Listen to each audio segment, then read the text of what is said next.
Hi friends, ಹೇಗಿದ್ದೀರಾ? ಇಂದಿನ ದಿನಗಳಲ್ಲಿ ನಾವು ತಿನ್ನುವ ಆಹಾರ ಮತ್ತು ಆಹಾರದ ಅಭ್ಯಾಸಗಳ ಕಾರಣದಿಂದ ಚಿಕ್ಕವರು ದೊಡ್ಡವರು ಎಂಬ ವ್ಯತ್ಯಾಸವಿಲ್ಲದೆ ಬಹಳಷ್ಟು ಜನ ಈ ಗ್ಯಾಸ್ಟ್ರಿಕ್ ಸಮಸ್ಯೆಯನ್ನ ಎದುರಿಸ್ತಾ ಇದ್ದಾರೆ. ಅದೇ ರೀತಿ ಕೆಲವು ಜನ ಈ ಗ್ಯಾಸ್ಟ್ರಿಕ್ ಸಮಸ್ಯೆ ಇದೆ ಅಂತ ಹೇಳಿಕೊಳ್ಳೋಕು ಕೂಡ ಮುಜುಗರ ಪಡ್ತಾ ಇರ್ತಾರೆ. ಹಾಗಾದ್ರೆ ನಿಜಕ್ಕೂ ಈ ಗ್ಯಾಸ್ಟ್ರಿಕ್ ಅಂದ್ರೆ ಏನು? ಗ್ಯಾಸ್ ಪೇನ್ ಯಾಕೆ ಬರುತ್ತೆ? ಗ್ಯಾಸ್ ಹೇಗೆ ಫಾರ್ಮ್ ಆಗುತ್ತೆ?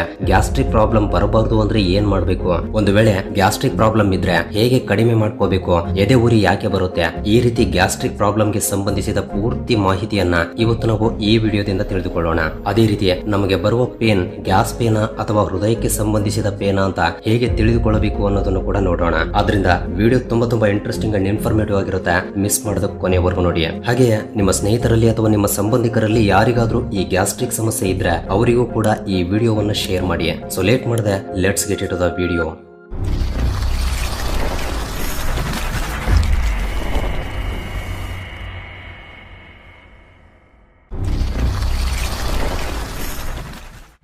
ನಾವು ತಿನ್ನುವ ಆಹಾರ ಅರಗುವ ಕ್ರಮದಲ್ಲಿ ಡೈಜೆಸ್ಟಿವ್ ಪ್ರೊಸೆಸ್ ನ ಭಾಗವಾಗಿ ಸ್ವಲ್ಪ ಗ್ಯಾಸ್ ಫಾರ್ಮ್ ಆಗುವುದು ಸಾಧಾರಣ ವಿಷಯ. ಪ್ರತಿಯೊಬ್ಬರಲ್ಲೂ ಕೂಡ ಅಷ್ಟೋ ಇಷ್ಟೋ ಗ್ಯಾಸ್ ಎಂಬುದು ಫಾರ್ಮ್ ಆಗ್ತಾನೆ ಇರುತ್ತೆ. ಇದನ್ನ ಯಾವುದೋ ಒಂದು ದೊಡ್ಡ ಸಮಸ್ಯೆಯಾಗಿ ನೋಡುವುದು ಅಥವಾ ಮುಜುಗರ ಪಡುವ ಅವಶ್ಯಕತೆನೇ ಇಲ್ಲ. ಆದ್ರೆ ಕೆಲವೊಂದು ಬಾರಿ ತುಂಬಾ ಜಾಸ್ತಿ ಮೊತ್ತದಲ್ಲಿ ಗ್ಯಾಸ್ ಎಂಬುದು ಫಾರ್ಮ್ ಆಗುತ್ತೆ. ಈ ರೀತಿ ಜಾಸ್ತಿಯಾಗಿ ರಿಲೀಸ್ ಆಗಿರುವ ಗ್ಯಾಸ್ ಎಂಬುದು ಬರ್ಪಿಂಗ್ ಅಂದ್ರೆ ಬಾಯಿಯ ಮೂಲಕ ಅಥವಾ ಫ್ಲಾಟಸ್ ಅಂದ್ರೆ ಕೆಳಗಿನಿಂದ ಗಾಳಿಯ ರೂಪದಲ್ಲಿ ಹೊರಗಡೆ ಹೋಗಿಬಿಡುತ್ತೆ. ಸಾಧಾರಣ ವ್ಯಕ್ತಿಯಲ್ಲಿ ಒಂದು ದಿನಕ್ಕೆ ಸರಿಸುಮಾರು 20 ಬಾರಿ ಯಾವುದೋ ಒಂದು ರೀತಿಯಲ್ಲಿ ಈ ಗ್ಯಾಸ್ ಹೊರಗಡೆ ಹೋಗುತ್ತೆ ಎಂದು ಡಾಕ್ಟರ್ಗಳು ಹೇಳ್ತಾ ಇದ್ದಾರೆ. ಹಾಗಾದ್ರೆ ನಿಜಕ್ಕೂ ನಮ್ಮ ದೇಹದಲ್ಲಿ ಈ ಗ್ಯಾಸ್ ಹೇಗೆ ಫಾರ್ಮ್ ಆಗುತ್ತೆ ಎಂಬುದನ್ನ ಈಗ ನೋಡೋಣ. ನಮ್ಮ ದೇಹದಲ್ಲಿ ಗ್ಯಾಸ್ ಎಂಬುದು 2 ರೀತಿಯಲ್ಲಿ ಫಾರ್ಮ್ ಆಗುತ್ತೆ. ಮೊದಲನೇದು, ಇದು ನಮ್ಮ ದೇಹದಲ್ಲಿ ತಯಾರಾಗಲ್ಲ, ನಾವೇ ಬಾಯಿಯ ಮೂಲಕ ತೆಗೆದುಕೊಳ್ತೀವಿ. ನಾವು ಆಹಾರವನ್ನ ತಿಂತಾ ಇರುವಾಗ ಅಗಿದು ನುಂಗುವ ಸಮಯದಲ್ಲಿ ನಮಗೆ ತಿಳಿದೇನೆ ಸ್ವಲ್ಪ ಗಾಳಿಯನ್ನ ಕೂಡ ನುಂಗಿ ಬಿಡ್ತೀವಿ. ಈ ರೀತಿ ಬಾಯಿಯ ಮೂಲಕ ಸ್ವಲ್ಪ ಗಾಳಿ ನಮ್ಮ ಹೊಟ್ಟೆಯ ಒಳಗಡೆ ಹೋಗುತ್ತೆ. ಅದೇ ರೀತಿ ನೀರನ್ನ ಕುಡಿತಾ ಇರುವಾಗ ಅಥವಾ ಕೆಲವು ಜನರು ತುಂಬಾ ವೇಗವಾಗಿ ತಿಂತಾ ಇರ್ತಾರೆ, ಅಂತಹ ಸಮಯದಲ್ಲಿ ಅಥವಾ ಮಾತನಾಡ್ತಾ ತಿಂತಾ ಇರುವಾಗ, ಚ್ಯೂಯಿಂಗಮ್ ಅಗಿತಾ ಇರುವಾಗ, ಸ್ಟ್ರಾ ಮೂಲಕ ಕುಡಿತಾ ಇರುವಾಗ, ಜಾಸ್ತಿಯಾಗಿ ಕಾರ್ಬೋನೇಟೆಡ್ ಕೂಲ್ ಡ್ರಿಂಕ್ಸ್ ಕುಡಿದಾಗ, ಸ್ಮೋಕಿಂಗ್ ಮಾಡಿದಾಗ ಈ ರೀತಿ ವಿವಿಧ ರೀತಿಯಲ್ಲಿ ಸ್ವಲ್ಪ ಗಾಳಿ ಎಂಬುದು ನಮ್ಮ ಹೊಟ್ಟೆಯ ಭಾಗವನ್ನ ಸೇರುತ್ತೆ. ಇಂತಹ ಗಾಳಿ ನಮ್ಮ ಜೀರ್ಣಾಂಗದಲ್ಲಿ ಇದ್ದು ಸ್ವಲ್ಪ ಹೊತ್ತಿನ ನಂತರ ಬಾಯಿಯ ಮೂಲಕ ಹೊರಗಡೆ ಬಂದು ಬಿಡುತ್ತೆ. ಸೊ ಈ ಡೇಗಿನ ರೂಪದಲ್ಲಿ ಹೊರಗಡೆ ಬರುವುದು ನಮ್ಮ ದೇಹದಲ್ಲಿ ತಯಾರಾಗುವ ಗ್ಯಾಸ್ ಅಲ್ಲ, ನಾವು ನುಂಗಿರುವ ಗಾಳಿಯೇ ಮತ್ತೆ ಹೊರಗಡೆ ಬರುತ್ತೆ. ನೆಕ್ಸ್ಟ್ ಸೆಕೆಂಡ್ ಟೈಪ್, ಇದು ನಮ್ಮ ದೇಹದಲ್ಲಿ ತಯಾರಾಗುತ್ತೆ. ನಾವು ತಿಂದಿರುವ ಆಹಾರ ಕೆಲವೊಂದು ಬಾರಿ ಪೂರ್ತಿಯಾಗಿ ಜೀರ್ಣವಾಗಲ್ಲ, ಮುಖ್ಯವಾಗಿ ಕಾರ್ಬೋಹೈಡ್ರೇಟ್ಸ್ ಮತ್ತು ಫೈಬರ್ ಗಳಂತಹ ಆಹಾರ ಪದಾರ್ಥಗಳು. ಈ ರೀತಿ ಚಿಕ್ಕ ಕರುಳಿನಲ್ಲಿ ಜೀರ್ಣವಾಗದ ಆಹಾರ ಅಲ್ಲಿಂದ ದೊಡ್ಡ ಕರುಳಿಗೆ ಹೋಗುತ್ತೆ. ಆದ್ರೆ ದೊಡ್ಡ ಕರುಳಿನಲ್ಲಿ ನಮಗೆ ಒಳ್ಳೆಯದನ್ನ ಬಯಸುವ, ನಾವು ತಿನ್ನುವ ಆಹಾರವನ್ನ ಜೀರ್ಣಗೊಳಿಸುವ ಕಾಲನ್ ಬ್ಯಾಕ್ಟೀರಿಯಾ ಅಧಿಕವಾಗಿರುತ್ತೆ. ಈ ಬ್ಯಾಕ್ಟೀರಿಯಾ ಪೂರ್ತಿಯಾಗಿ ಜೀರ್ಣವಾಗದ ಆಹಾರದ ಮೇಲೆ ಫರ್ಮೆಂಟೇಷನ್ ಅಂದ್ರೆ ಕಿಣ್ವ ಪ್ರಕ್ರಿಯೆ ಎಂಬ ಕಾರ್ಯವನ್ನ ನಡೆಸುತ್ತೆ. ಸಿಂಪಲ್ ಆಗಿ ಹೇಳಬೇಕು ಅಂದ್ರೆ ಕೊಳೆತು ಹೋಗುವ ಹಾಗೆ ಮಾಡುತ್ತೆ. ಈ ಪ್ರಕ್ರಿಯೆಯ ಭಾಗವಾಗಿಯೇ ಈ ಗ್ಯಾಸ್ ಎಂಬುದು ಫಾರ್ಮ್ ಆಗುತ್ತೆ. ಈ ರೀತಿ ರಿಲೀಸ್ ಆಗಿರುವ ಗ್ಯಾಸ್ ನಲ್ಲೂ ಕೂಡ ಸ್ವಲ್ಪ ಗ್ಯಾಸ್ ಅನ್ನ ಬ್ಯಾಕ್ಟೀರಿಯಾ ಬಳಸಿಕೊಳ್ಳುತ್ತೆ. ಉಳಿದ ಗ್ಯಾಸ್ ಲ್ಯಾಟಸ್ ಅಂದ್ರೆ ಗಾಳಿಯ ರೂಪದಲ್ಲಿ ಕೆಳಗಡೆಯಿಂದ ಹೊರಗಡೆ ಬಂದು ಬಿಡುತ್ತೆ. ಈ ಗ್ಯಾಸ್ ನಲ್ಲಿ sulphur, hydrogen, oxygen, nitrogen, carbon dioxide ಗಳು ಇರೋದ್ರಿಂದ ಕೆಟ್ಟ ವಾಸನೆ ಅಥವಾ ದುರ್ವಾಸನೆ ಎಂಬುದು ಬರುತ್ತೆ. ಹಾಗಾದ್ರೆ ಈ ಗ್ಯಾಸ್ಟ್ರಿಕ್ ಸಮಸ್ಯೆ ಜಾಸ್ತಿಯಾಗಿ ಇದೆ ಎಂದು ಹೇಳುವ ಸಿಂಪ್ಟಮ್ಸ್ ಏನು ಎಂಬುದನ್ನ ಈಗ ನೋಡೋಣ. ಜಾಸ್ತಿಯಾಗಿ ಡೇಗುಗಳು, ಅದೇ ರೀತಿ ಕೆಳಗಡೆಯಿಂದ ಫಾಲ್ಟ್ ಬಿಡುಗಡೆಯಾಗುವುದು, ಹೊಟ್ಟೆಯಲ್ಲಿ ಒಂದು ರೀತಿ ಬಿಗಿಯಾದ ಹಾಗೆ ಅನಿಸುವುದು, ಹೊಟ್ಟೆ ಉಬ್ಬಿಕೊಂಡಿರುವುದು, ಹೊಟ್ಟೆ ಉರಿ, ಹೊಟ್ಟೆ ಬೇನೆ ಮತ್ತು ಆ ಬೇನೆ ಒಂದೊಂದು ಬಾರಿ ಒಂದೊಂದು ಜಾಗದಲ್ಲಿ ಬರುವುದು. ಈ ರೀತಿ ಜಾಗ ಬದಲಾಗ್ತಾ ಇದ್ರೆ ಅದು ಗ್ಯಾಸ್ ಪೇನ್ ಅಂತ ಅರ್ಥ ಮಾಡ್ಕೋಬಹುದು. ನಿಜಕ್ಕೂ ಈ ಗ್ಯಾಸ್ ಪೇನ್ ಬರೋಕೆ ಕಾರಣ ಏನು ಅಂದ್ರೆ ನಮ್ಮ ಹೊಟ್ಟೆಯಲ್ಲಿರುವ ಗ್ಯಾಸ್ ಬಾಯಿಯ ಮೂಲಕ ಅಥವಾ ಲ್ಯಾಟಸ್ ರೂಪದಲ್ಲಿ ಕೆಳಗಡೆಯಿಂದ ಹೋಗಿ ಬಿಡಬೇಕು.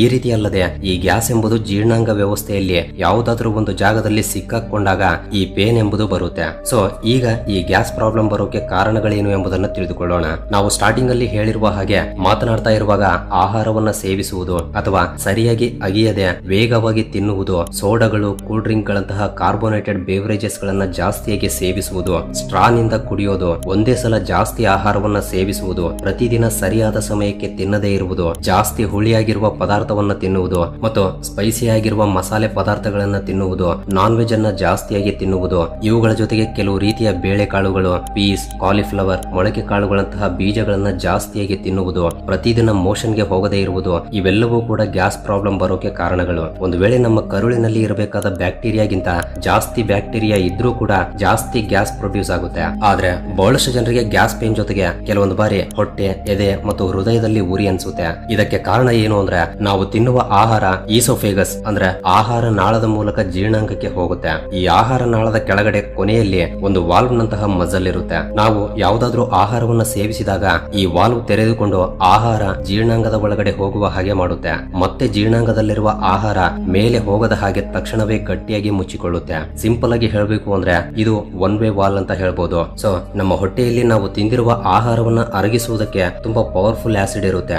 ಇದು ತುಂಬಾ ಅಂದ್ರೆ ತುಂಬಾ ಅಸಿಡಿಕ್ ನೇಚರ್ ನಿಂದ ಕೂಡಿರೋದ್ರಿಂದ ಡೈರೆಕ್ಟ್ ಆಗಿ ನಮ್ಮ ಚರ್ಮಕ್ಕೆ ಟಚ್ ಆದ್ರೆ ನಮ್ಮ ಚರ್ಮವೇ ಸುಟ್ಟು ಹೋಗಿ ಬಿಡುತ್ತೆ. ಅಷ್ಟು ಪವರ್ಫುಲ್ ಆಗಿರುತ್ತೆ ಈ ಆಸಿಡ್. ಸೊ ಇಷ್ಟೊಂದು ಪವರ್ಫುಲ್ ಆಸಿಡ್ ನಿಂದ ಜೀರ್ಣಾಂಗವನ್ನ ಕಾಪಾಡೋಕೆ ಜೀರ್ಣಾಂಗದ ಒಳಗಿನ ಪೊರೆಯಲ್ಲಿ ಮ್ಯೂಕಸ್ ನಿಂದ ತಯಾರಾಗಿರುವ ಒಂದು ಲೇಯರ್ ಇರುತ್ತೆ. ಈ ಲೇಯರ್ ಆಸಿಡ್ ನಿಂದ ನಮ್ಮ ಹೊಟ್ಟೆಯನ್ನ ಕಾಪಾಡುತ್ತೆ. ಆದ್ರೆ ಕೆಲವು ಜನರಲ್ಲಿ ಈ ಆಹಾರ ನಾಳದ ಕೆಳಗಡೆ ಕೊನೆಯಲ್ಲಿ ಟೈಟ್ ಆಗಿ ಇರಬೇಕಾದ ಈ ಮಸಲ್ ಲೂಸ್ ಆಗುವುದು ಅಥವಾ ರಿಲ್ಯಾಕ್ಸ್ ಆಗುವುದು ಅಥವಾ ಹೊಟ್ಟೆಯಲ್ಲಿರುವ ಗ್ಯಾಸ್ ತುಂಬಾ ಫೋರ್ಸ್ಫುಲ್ ಆಗಿ ಹೊರಗಡೆ ತಳ್ಳೋದ್ರಿಂದ ಈ ವಾಲ್ವ್ ಓಪನ್ ಆಗಿ ಕೆಲವೊಂದು ಬಾರಿ ಜೀರ್ಣಾಂಗದಲ್ಲಿರಬೇಕಾದ ಆಸಿಡ್ ಆಹಾರ ನಾಳದ ಒಳಗಡೆ ಹೋಗುತ್ತೆ.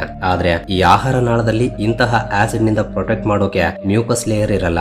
ಆದ್ರಿಂದ ಈ ಆಸಿಡ್ ಆಹಾರ ನಾಳದ ಒಳಗಡೆ ಚರ್ಮಕ್ಕೆ ಟಚ್ ಆಗೋದ್ರಿಂದ ಎದೆಯಲ್ಲಿ ಉರಿ ಎಂಬುದು ಶುರುವಾಗುತ್ತೆ. ಇದನ್ನೇ ರಿಫ್ಲೆಕ್ಸ್ ಎಂದು ಕರೀತಾರೆ. ಇದು ಆಗಾಗ ಸಾಧಾರಣವಾಗಿ ನಡೆಯುವ ಒಂದು ಕ್ರಿಯೆ. ಬಟ್ ಕೆಲವು ಜನರಲ್ಲಿ ಈ ಆಸಿಡ್ ಜೊತೆಗೆ ಕೆಲವೊಂದು ಬಾರಿ ತಿಂದಿರುವ ಆಹಾರವೂ ಕೂಡ ಬಾಯಿಗೆ ಬಂದು ಬಿಡುತ್ತೆ. ಮುಖ್ಯವಾಗಿ ತಿಂದ ನಂತರ ಅಥವಾ ಮಲಗಿರುವ ಸಮಯದಲ್ಲಿ ಈ ರೀತಿ ನಡೆಯುತ್ತೆ. ಅಥವಾ ಹುಳಿಯಾದ ಪದಾರ್ಥ ಒಳಗಿನಿಂದ ಬಾಯಿಗೆ ಬಂದು ಬಿಡುತ್ತೆ. ಈ ರೀತಿ ಆಗಾಗ ನಡೆದ್ರೆ ಪರವಾಗಿಲ್ಲ. ಆದ್ರೆ ಜಾಸ್ತಿಯಾಗಿ ಬರ್ತಾ ಇದ್ರೆ ಒಂದ್ಸಲ ಡಾಕ್ಟರ್ ಅನ್ನ ಭೇಟಿಯಾಗುವುದು ಒಳ್ಳೆಯದು. ಸೊ ಕೊನೆಯದಾಗಿ ಗ್ಯಾಸ್ ಪ್ರಾಬ್ಲಮ್ ಬರಬಾರದು ಅಂದ್ರೆ ಏನ್ ಮಾಡ್ಬೇಕು, ಅಥವಾ ಒಂದು ವೇಳೆ ಗ್ಯಾಸ್ ಪ್ರಾಬ್ಲಮ್ ಇದ್ರೆ ಅದನ್ನ ಹೇಗೆ ಕಂಟ್ರೋಲ್ ಮಾಡಬೇಕು ಎಂಬುದನ್ನ ನೋಡೋಣ. ಮೊದಲನೆಯದಾಗಿ ನೀರನ್ನ ಜಾಸ್ತಿಯಾಗಿ ಕುಡಿಬೇಕು. ಅದರಲ್ಲಿ ಹೆಚ್ಚಾಗಿ ಉಗುರು ಬೆಚ್ಚಗಿನ ನೀರನ್ನ ಕುಡಿದ್ರೆ ಇನ್ನೂ ಒಳ್ಳೆಯದು. ಪ್ರತಿಯೊಬ್ರು ಕೂಲಿಂಗ್ ವಾಟರ್ ಅನ್ನ ಕುಡಿಯೋಕೆ ಇಷ್ಟಪಡ್ತಾರೆ. ಆದ್ರೆ ಕೂಲಿಂಗ್ ವಾಟರ್ ಗಿಂತ ಹಾಟ್ ವಾಟರ್ ಕುಡಿದ್ರೇನೆ ಒಳ್ಳೆಯದು. ಹಾಟ್ ವಾಟರ್ ಆಹಾರವನ್ನ ಬೇಗ ಅರಗಿಸುವುದರಲ್ಲಿ ಸಹಾಯವಾಗುತ್ತೆ.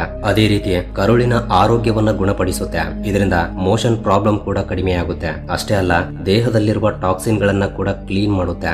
ಆದ್ರಿಂದ ಸಾಧ್ಯವಾದಷ್ಟು ಉಗುರು ಬೆಚ್ಚಗಿನ ನೀರನ್ನ ಕುಡಿಯಲು ಪ್ರಯತ್ನಿಸಿ. ಯಾವುದನ್ನೇ ಆಗ್ಲಿ ಸ್ಟ್ರಾದಿಂದ ಕುಡಿಯುವುದು ಬಿಟ್ಟು ಬಿಡಿ. ಸ್ಟ್ರಾದಿಂದ ಕುಡಿಯುವಾಗ ಹೊಟ್ಟೆಯ ಒಳಗಡೆ ಜಾಸ್ತಿ ಗಾಳಿ ಹೋಗುತ್ತೆ. ಅದೇ ರೀತಿ ಚಿವಿಂಗಮ್ ಅಗಿತಾ ಇರುವಾಗ ಮತ್ತು ಸ್ಮೋಕಿಂಗ್ ಮಾಡುವಾಗ ಗಾಳಿ ಒಳಗಡೆ ಹೋಗೋದ್ರಿಂದ ಈ ಅಭ್ಯಾಸಗಳಿದ್ರೆ ಕಡಿಮೆ ಮಾಡಿಕೊಳ್ಳಿ. ಬಹಳಷ್ಟು ಜನ ಫೋನ್ಸ್ ಗಳನ್ನ, ಟಿವಿಗಳನ್ನ ನೋಡ್ತಾ ತಿನ್ನುವುದು ಅಥವಾ ಅವಸರದಲ್ಲಿ ತಿನ್ನುವುದರಿಂದ ಸರಿಯಾಗಿ ಆಹಾರವನ್ನ ಅಗಿಯುವುದಿಲ್ಲ. ನಾವು ನಮ್ಮ ಬಾಯಿಯಲ್ಲಿ ಆಹಾರವನ್ನ ಅಗಿದಾಗ ಅದರಲ್ಲಿ ಅರ್ಧ ಭಾಗ ನಮ್ಮ ಬಾಯಿಯಲ್ಲೇ ಅರಗಿ ಹೋಗುತ್ತೆ. ನಾವು ಅಗಿಯದೆ ನುಂಗೋದ್ರಿಂದ ಆ ಭಾರವೆಲ್ಲ ಹೊಟ್ಟೆಯ ಮೇಲೆ ಬೀಳುತ್ತೆ. ಸರಿಯಾಗಿ ಅರಗದ ಆಹಾರದ ಕಾರಣದಿಂದ ಗ್ಯಾಸ್ ಎಂಬುದು ಫಾರ್ಮ್ ಆಗುತ್ತೆ. ಆದ್ರಿಂದ ಆಹಾರವನ್ನ ಚೆನ್ನಾಗಿ ಅಗಿದು ತಿನ್ನಿ. ಅದೇ ರೀತಿ ಊಟ ಮಾಡುವಾಗ ಮಾತನಾಡೋದನ್ನ ಕಡಿಮೆ ಮಾಡಿ. ಆದ್ರೆ ಮಾತನಾಡದೇನೆ ಊಟ ಮಾಡೋಕೆ ಪ್ರಯತ್ನ ಮಾಡಿ. ಒಂದೇ ಸಲ ಜಾಸ್ತಿ ಆಹಾರವನ್ನ ಸೇವಿಸಬೇಡಿ. ಅದರ ಬದಲಾಗಿ ಕಡಿಮೆ ಆಹಾರವನ್ನ ಜಾಸ್ತಿ ಸಲ ತಿನ್ನಿ. ಒಂದೇ ಸಲ ಜಾಸ್ತಿ ಆಹಾರವನ್ನ ಸೇವಿಸಿದ್ರೆ ನಾವು ತಿನ್ನುವ ಆಹಾರ ಜೀರ್ಣಾಂಗದಲ್ಲಿ ಜಾಸ್ತಿಯಾಗಿ ಅರಗುವಿಕೆ ಎಂಬುದು ನಿಧಾನವಾಗುತ್ತೆ. ಹೊಟ್ಟೆಯಲ್ಲಿ ಸ್ವಲ್ಪ ಆದ್ರೂ ಖಾಲಿ ಇದ್ರೇನೆ ಡೈಜೆಷನ್ ಎಂಬುದು ಚೆನ್ನಾಗಿ ಆಗುತ್ತೆ. ಗ್ಯಾಸ್ ಜಾಸ್ತಿ ಆಗಿರುವ ಕಾರ್ಬೋನೇಟೆಡ್ ಡ್ರಿಂಕ್ಸ್ ಗಳನ್ನ, ಸ್ಪೈಸಿ ಫುಡ್ ಮತ್ತು ಜಂಕ್ ಫುಡ್ ಗಳನ್ನ ಸೇವಿಸಬೇಡಿ. ಇವುಗಳನ್ನ ತಿನ್ನಬಾರ್ದು ಅಂತ ಎಲ್ರಿಗೂ ಗೊತ್ತಿರುತ್ತೆ. ಅವುಗಳನ್ನ ತಿಂದ್ರೆ ಹೊಟ್ಟೆಯಲ್ಲಿ ಎಷ್ಟು ಕಷ್ಟವಾಗುತ್ತೆ ಅಂತ ಕೂಡ ಗೊತ್ತಿರುತ್ತೆ.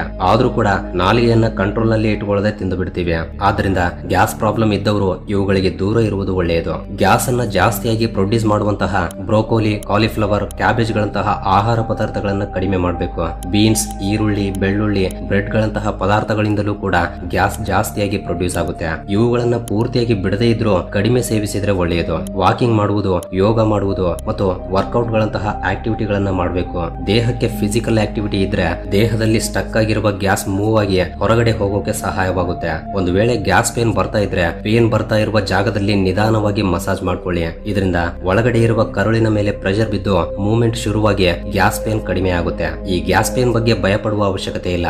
ಆಹಾರದ ಬದಲಾವಣೆಯ ಮೂಲಕ ನಮ್ಮ ಲೈಫ್ ಸ್ಟೈಲ್ ಅನ್ನ ಬದಲಾಯಿಸಿಕೊಂಡ್ರೆ ಈ ಗ್ಯಾಸ್ ಪೇನ್ ಅನ್ನ ಕಡಿಮೆ ಮಾಡ್ಕೋಬಹುದು ಅಥವಾ ಬರದ ಹಾಗೆ ನೋಡ್ಕೋಬಹುದು. ಹಾಗಂತ ಈ ಗ್ಯಾಸ್ ಪೇನ್ ಅನ್ನ ನೆಗ್ಲೆಕ್ಟ್ ಮಾಡಬಾರ್ದು. ಯಾಕೆಂದ್ರೆ ಕೆಲವೊಂದು ಬಾರಿ ಈ ಗ್ಯಾಸ್ ಪೇನ್ ಹೃದಯಕ್ಕೆ ಹತ್ತಿರ ಬಂದಾಗ ಕೆಲವು ಜನ ಗ್ಯಾಸ್ ಪೇನ್ ಬಂದ್ರೂ ಕೂಡ ಹೃದಯದ ಬೇನೆ ಅಂತ ಭಯಪಡ್ತಾ ಇರ್ತಾರೆ. ಇನ್ನು ಕೆಲವು ಜನರಿಗೆ ಅದು ನಿಜವಾಗ್ಲೂ ಹೃದಯದ ಬೇನೆ ಆಗಿದ್ರೂ ಕೂಡ ಅದು ಗ್ಯಾಸ್ ಪೇನ್ ಆಗಿರ್ಬೋದು ಅಂತ ನೆಗ್ಲೆಕ್ಟ್ ಮಾಡ್ತಾರೆ. ಅದು ಅವರ ಪ್ರಾಣಗಳಿಗೆ ತುಂಬಾ ಅಪಾಯ. ಹಾಗಾದ್ರೆ ಈ ಗ್ಯಾಸ್ ಪೇನ್ ಮತ್ತು ಹಾರ್ಟ್ ಪೇನ್ ಗಳ ಮಧ್ಯೆ ವ್ಯತ್ಯಾಸಗಳನ್ನ ತಿಳಿದುಕೊಳ್ಳೋಕೆ ಕೆಲವು ಚಿಕ್ಕ ಚಿಕ್ಕ ಸೂಚನೆಗಳಿವೆ. ಜಾಸ್ತಿಯಾಗಿ ನಡೆದಾಡ್ತಾ ಇರುವಾಗ ಅಥವಾ ಕೆಲಸ ಮಾಡ್ತಾ ಇರುವ ಸಮಯದಲ್ಲಿ ಹಾರ್ಟ್ ಪೇನ್ ಬಂದ್ರೆ ಅಥವಾ ಹಾರ್ಟ್ ಪೇನ್ ಪೇನ್ ಜೊತೆಗೆ ದವಡೆ, ಕುತ್ತಿಗೆಯ ಭಾಗ, ಭುಜಗಳು ಮತ್ತು ಕೈಗಳಲ್ಲಿ ಪೇನ್ ಬರುವುದು, ಎದೆಯಲ್ಲಿ ಡವ ಹುಟ್ಟುವುದು, ಹೃದಯ ವೇಗವಾಗಿ ಬಡಿದುಕೊಳ್ಳುವುದು, ಆಯಾಸ ಬರುವುದು, ಜಾಸ್ತಿಯಾಗಿ ಬೆವರು ಬರುವುದು, ಹೊಟ್ಟೆಯಲ್ಲಿ ಅಲ್ಲದೆ ಎದೆಯ ಭಾಗದಲ್ಲಿ ಬಿಗಿಯಾಗಿರುವ ಹಾಗೆ ಅನಿಸುವಂತಹ ಸಿಂಪ್ಟಮ್ಸ್ ಇದ್ರೆ ಅದು ಹೃದಯಕ್ಕೆ ಸಂಬಂಧಿಸಿದ ಪೇನ್ ಆಗಿರಬಹುದು. ಆದ್ರಿಂದ ಜಾಸ್ತಿ ತೊಂದರೆ ಅನಿಸಿದ್ರೆ ತಕ್ಷಣವೇ ಡಾಕ್ಟರ್ ಅನ್ನ ಭೇಟಿಯಾಗಿ. ಸೊ ಇದು ಫ್ರೆಂಡ್ಸ್, ಈ ಗ್ಯಾಸ್ ಪ್ರಾಬ್ಲಮ್ ಬಗ್ಗೆ ನಿಮಗೆ ಪೂರ್ತಿಯಾಗಿ ಅರ್ಥವಾಗಿದೆ ಅಂತ ಭಾವಿಸ್ತೀನಿ. ನಿಜಕ್ಕೂ ನಾವು ತಿಂದಿರುವ ಆಹಾರ ಹೊಟ್ಟೆಯ ಒಳಗಡೆ ಹೋದ ನಂತರ ಹೊಟ್ಟೆಯಲ್ಲಿ ಹೇಗೆ ಅರಗುತ್ತೆ ಎಂಬುದನ್ನ ಲೈವ್ ಅಲ್ಲಿ ನೋಡಬೇಕು ಅಂತ ಅಂದುಕೊಂಡ್ರೆ ಅಥವಾ ಆ ಪ್ರಾಸೆಸ್ ಬಗ್ಗೆ ತಿಳಿದುಕೊಳ್ಳಬೇಕು ಅಂತ ಅಂದುಕೊಂಡ್ರೆ ಡೈಜೆಸ್ಟಿವ್ ಸಿಸ್ಟಮ್ ಹೇಗೆ ಕೆಲಸ ಮಾಡುತ್ತೆ ಎಂಬುದರ ಬಗ್ಗೆ ಆಲ್ರೆಡಿ ನಮ್ಮ ಚಾನಲ್ ಅಲ್ಲಿ ಒಂದು ವಿಡಿಯೋ ಅಪ್ಲೋಡ್ ಮಾಡಿದೀವಿ. ಈ ವಿಡಿಯೋ ಕೂಡ ತುಂಬಾ ಇಂಟ್ರೆಸ್ಟಿಂಗ್ ಆಗಿರುತ್ತೆ. ಅದರ ಲಿಂಕ್ ಅನ್ನ ಕೆಳಗಡೆ ಡಿಸ್ಕ್ರಿಪ್ಷನ್ ಅಲ್ಲಿ ಕೊಟ್ಟಿರ್ತೀನಿ, ಹೋಗಿ ನೋಡಿಬಿಡಿ. ಇದೇ ರೀತಿ ನೀವು ಹೆಲ್ತ್ ಗೆ ಸಂಬಂಧಿಸಿದ ವಿಡಿಯೋಗಳನ್ನ ನೋಡಬೇಕು ಅಂತ ಅಂದುಕೊಂಡ್ರೆ ಕೆಳಗಡೆ ಕಮೆಂಟ್ ಮಾಡಿ ತಿಳಿಸಿ. ಮುಂದಿನ ಸಂಚಿಕೆಯಲ್ಲಿ ಇನ್ನೊಂದು ಇಂಟ್ರೆಸ್ಟಿಂಗ್ ವಿಡಿಯೋ ಜೊತೆ ಭೇಟಿಯಾಗೋಣ. ಹಾಗೆ ವಿಡಿಯೋ ಇಷ್ಟವಾಗಿದ್ರೆ ತಪ್ಪದೆ ವಿಡಿಯೋಗೆ ಒಂದು ಲೈಕ್ ಕೊಟ್ಟು ನಿಮ್ಮ ಫ್ರೆಂಡ್ಸ್ ಅಂಡ್ ಫ್ಯಾಮಿಲಿ ಜೊತೆ ಕೂಡ ಶೇರ್ ಮಾಡಿ. ಅಂಡ್ ಫಸ್ಟ್ ಟೈಮ್ ಯಾರಾದರೂ ನಮ್ಮ ಚಾನಲ್ ಅನ್ನ ನೋಡ್ತಾ ಇದ್ರೆ ತಕ್ಷಣವೇ ಸಬ್ಸ್ಕ್ರೈಬ್ ಮಾಡ್ಕೊಂಡು ಪಕ್ಕದಲ್ಲಿರುವ ಬೆಲ್ ಐಕನ್ ಅನ್ನ ಆಕ್ಟಿವೇಟ್ ಮಾಡ್ಕೊಳ್ಳಿ. ಅಂಡ್ ವಿಡಿಯೋವನ್ನು ಕೊನೆವರೆಗೂ ನೋಡಿದ್ದಕ್ಕೆ love you so much guys.